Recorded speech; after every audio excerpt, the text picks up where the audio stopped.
Ma'am, आरू के नए course के लिए मुझे आपसे एक फेवर चाहिए। जी बताइए ना, मैं आपके लिए क्या कर सकती हूँ। वैसे हमारे स्कूल के नए कोर्स के चार्जेस अदर स्कूल के मुकाबले काफी कम है। देखिए, क्लास 5 का कंप्लीट कोर्स 8,670 का है, जिसमें आपके टाई बेल्ट इंक्लूडेड नहीं है। इसके अलावा आपको 3 महीने की फीस एडवांस देनी होगी। मैम, फीस तो मैं करवा दूंगा, लेकिन 5th क्लास का कोर्स इतना महंगा? देखिए, आपको कोर्स लेना है तो बताइए। आप ऑलरेडी इतना लेट हैं। बच्चों की क्लासेस 1 अप्रैल से शुरू हो चुकी हैं। एक्चुअली मैम, मेरे पास अभी इतना अमाउंट नहीं है। तो फिर आप एक बार प्रिंसिपल मैम से बात कर लीजिए। अगर वो कहती है तो मैं आपको कोर्स दे दूंगी। मैम, ये आरब का कोर्स है 4th क्लास का।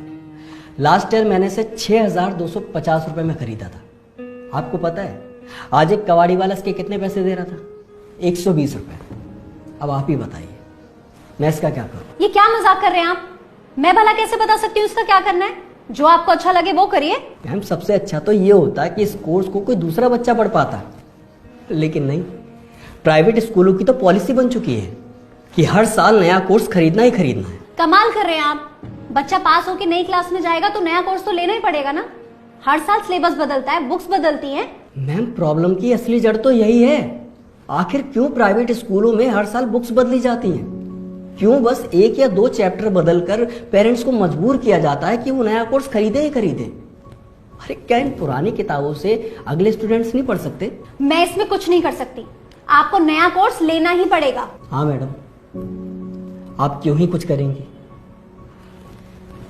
क्योंकि हर साल पेरेंट्स अगर नया कोर्स नहीं खरीदेंगे तो आपका बिजनेस कैसे चलेगा? एजुकेशन जाए भाड़ में। आपको तो बस अपनी जेबें भरनी है। हम पेरेंट्स की मजबूरी आप भला क्यों समझेंगी? चल बेटा। अरे जब हैसियत नहीं है तो क्यों अपने बच्चे को यहाँ पे पढ़ा रहे हो? किसी सस्ते या सरकारी स्कूल में डालो ना। वहां नया कोर्स भी फ्री मिलेगा और फीस भी नहीं देनी पड़ेगी। इतनी अच्छी एडवाइस देने के लिए आपका बहुत बहुत धन्यवाद मैडम। लेकिन एक बात बताइए, क्या प्राइवेट स्कूल में अमीर बच्चे ही पढ़ सकते हैं, गरीब बच्चे नहीं?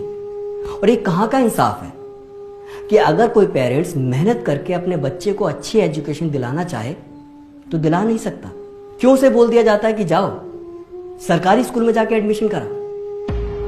वही सरकारी स्कूल मैडम जहां पढ़ा रहे टीचरों के खुद के बच्चे प्राइवेट स्कूल में पढ़ रहे होते हैं। आप तो यहां आराम से एसी रूम में बैठे हो। आपके एक बार बेल बजाने पर पियोन आपको पानी लाकर दे देता होगा। लेकिन कभी आपने सोचा है कि हम जैसे पेरेंट्स अपने बच्चों को ऐसे स्कूल में पढ़ाने के लिए क्या क्या जतन करते हैं? कभी ट्यूशन फीस, कभी बिल्डिंग फीस, कभी एनुअल चार्ज, कभी स्पोर्ट्स चार्ज, और ना जाने कौन कौन से चार्जेस के नाम पर आप पैसों की उगाही करते हो। अरे आप लोगों ने तो एजुकेशन सिस्टम को सुरसा का ऐसा मुंह बना दिया है जो भरने का नाम ही नहीं ले रहा है। मैडम, क्या आपको वो दिन याद नहीं है जब एक ही कोर्स से 3-3, 4-4 भाई बहन पढ़ लिया करते थे और उसके बाद भी वो किताबें उठाकर पड़ोसियों को दे दी जाती थी? इससे पेरेंट्स के 4 पैसे तो बचते ही थे, साथ ही साथ पेड़ पौधे भी कटने से बच जाया करते थे। आप लोग बच्चों को क्लासेस में पढ़ाते हो वातावरण बचाओ, कागजों का कम से कम यूज करो, और खुद क्या कर रहे हो? धड़ाधड़ किताबें छपवा रहे हो जो सिर्फ 1 ही साल चलती है। कोर्स तो खरीदना पड़ेगा मैडम, मजबूरी है। लेकिन मेरी बातों को गंभीरता से सोचिएगा जरूर, क्योंकि यहां बात एक बच्चे और उसके पेरेंट्स की नहीं, पूरे देश की है।